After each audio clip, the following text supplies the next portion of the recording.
രാത്രി ഒരു 9:30 ആയ സമയത്താണ് ഒരു കണ്ടാലറിയും കുറച്ചാളെല്ലാം ഒരു 10-15 ആളുണ്ട്. അവർ 5-8 ആളെ എനിക്കറിയാം, അല്ല പേരറിയാം, മറ്റുള്ളവരെ കണ്ടാലറിയാം.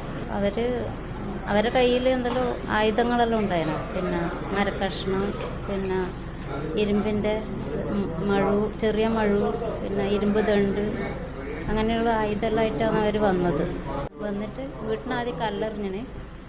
പിന്നെ വാതിൽ ചവിട്ടി തുറന്നു.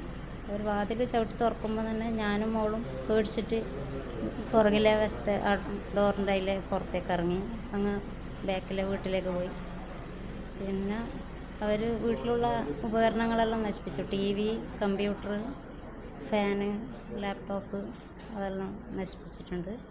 അപ്പോൾ അവിടെ വന്നിട്ട് പുറത്തിറങ്ങിയിട്ട് വീട്ടിൻ്റെ ജനലും പിന്നെ ചുമര് അവിടെയെല്ലാം മൊത്തം നശിപ്പിച്ചു. ചുമര് കുറച്ച് ഇതായിന്, ജനൽ കംപ്ലീറ്റ് പോയിന്. പോലീസിനെ വിളിച്ചിന്. പോലീസ് വന്നു ഒരാളെ അറസ്റ്റ് ചെയ്ത് കൊണ്ടുപോവുകയും ചെയ്തിന്. ഒരു രൂപേഷ് എന്ന് പറഞ്ഞിട്ട് ഓടിപ്പിടിച്ചിന് പോലീസ്. പോലീസ് സ്റ്റേഷനിലുണ്ടായത് 3:30 പോലീസ് സ്റ്റേഷനിൽ വിട്ടത്. അതൊന്ന് പിന്നെ ഇവർ തന്നെ വിളിച്ചു. വീട് മൊത്തം നമ്മളെ വീടൊന്നുമില്ലുണ്ടായി പറഞ്ഞു.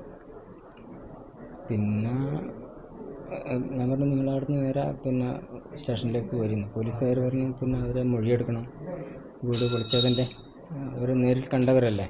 അപ്പോൾ മൊഴിയെടുക്കാൻ വേണ്ടിയിട്ട് ഇവരും ഭാര്യയും മകളും സ്റ്റേഷനിലേക്ക് വന്നു. അവിടുന്ന് ഒരു 3:30 ആയതിനു ശേഷം ഭാര്യ വീട്ടിലേക്ക് നെല്ലിക്കപ്പാലം കൊണ്ടാണ് പോയത്.